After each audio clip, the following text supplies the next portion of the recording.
Students, myself P.L. Narada, and I am going to teach you pre-romantic age. जब हम English literature की बात करते हैं तो हमें इंग्लिश लिटरेचर के साथ इंग्लिश हिस्ट्री से भी परिचित होना पड़ता है और इसी क्रम में आज हम प्री रोमांटिक एज का अध्ययन करने जा रहे हैं। प्री रोमांटिसिज्म क्या है? रोमांटिसिज्म को समझना अनिवार्य है, तब प्री रोमांटिसिज्म समझ में आएगा। रोमांटिसिज्म की जो प्रारंभिक अवस्था है उसको प्री रोमांटिसिज्म कहा जाता है या प्री रोमांटिक एज कहा जाता है। In the second half of the 18th century there was a new kind of literature.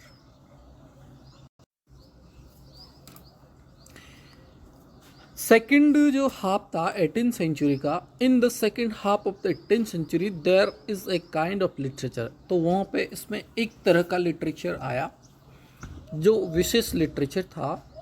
It was the pre romantic as और इसको कहा जाता है प्री रोमांटिक एज।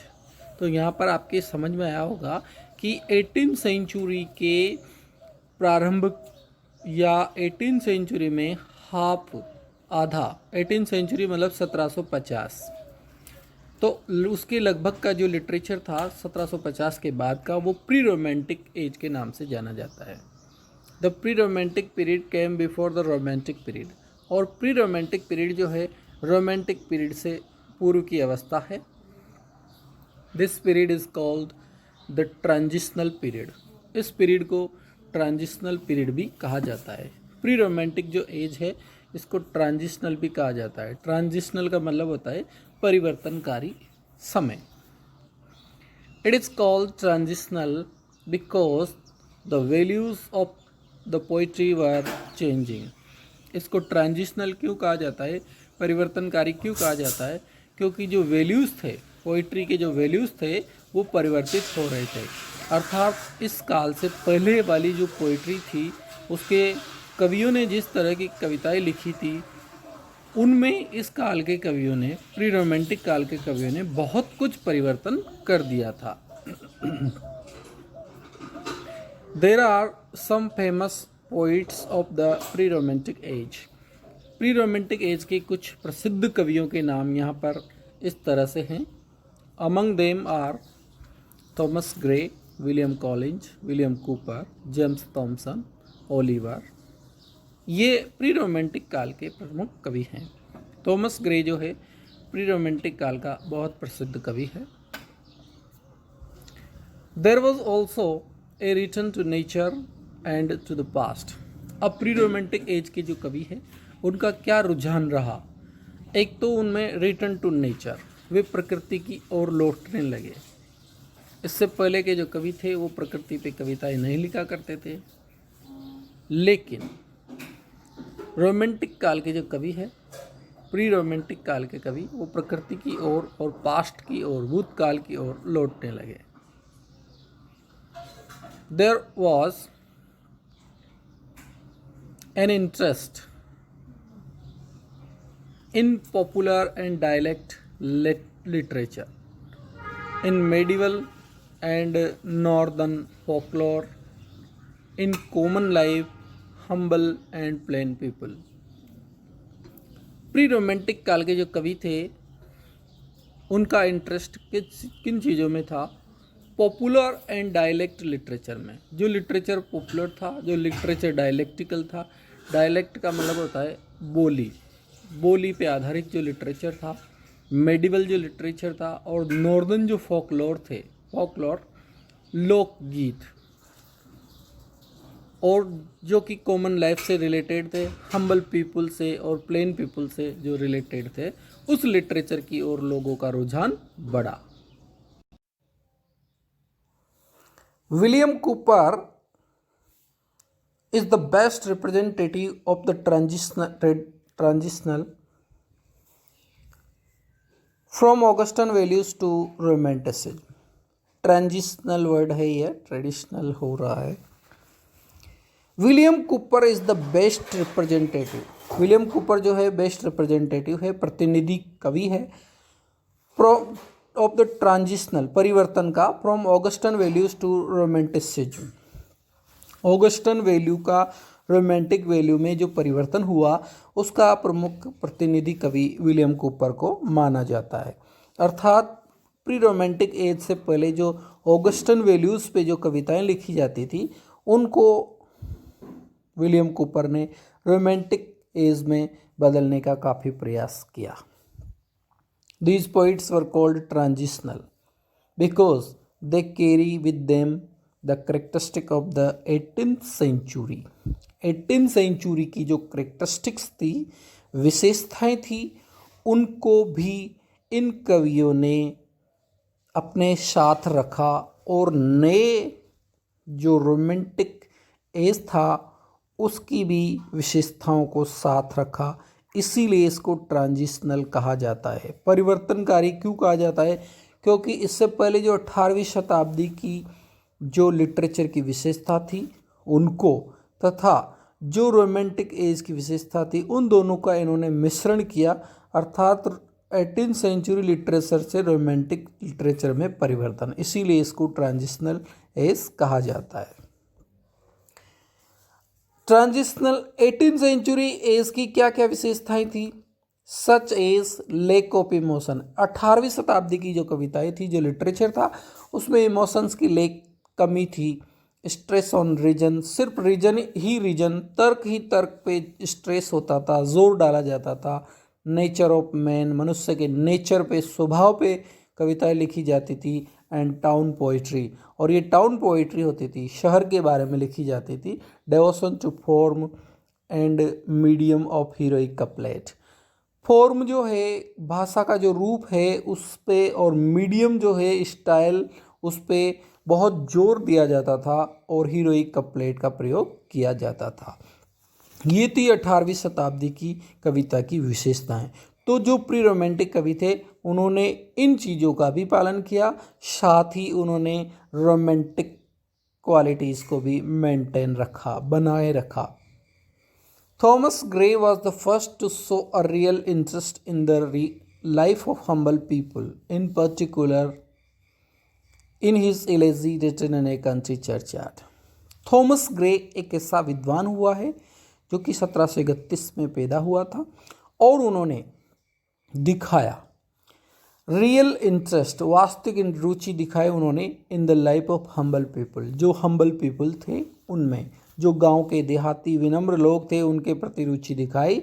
और उन्होंने एक पोएम लिखी जिसका नाम है elegy written in a country churchyard. It is a funeral, ये जो है फ्यूनरल इलेजी है। फ्यूनरल का मतलब होता है शोक गीत, दाह संस्कार। फ्यूनरल का मतलब होता है दाह संस्कार।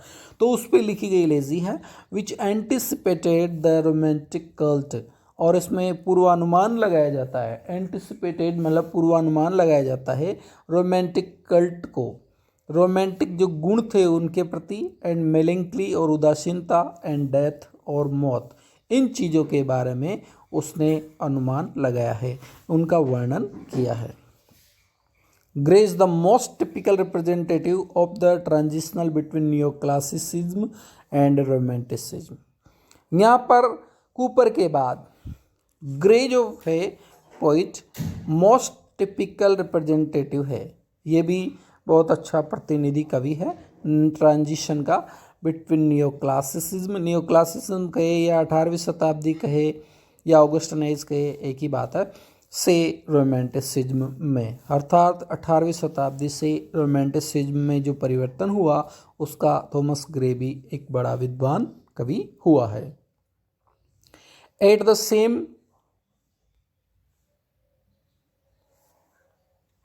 दे foreshadowed the qualities of romantic revival of the 19th century।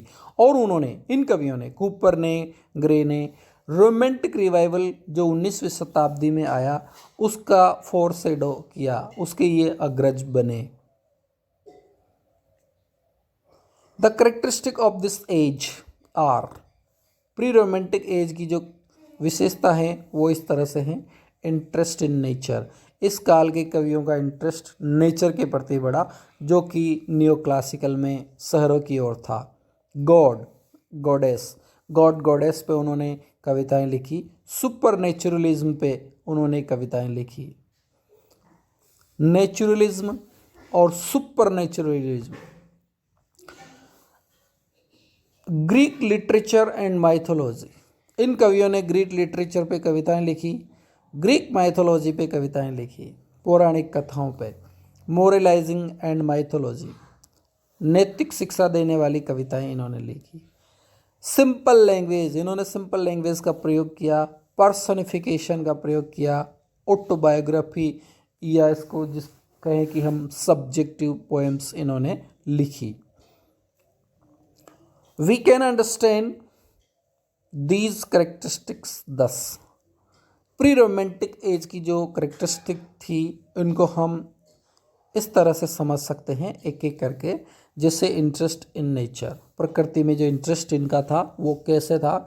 Thompson was the first to restore love for nature, Thomson पहला कवि था जिसकी कविताओं में नेचर के प्रति लव वापस लौट आया। रिस्टोर मतलब वापस लौट आया, उसकी कविताओं में प्रकृति प्रेम देखा गया।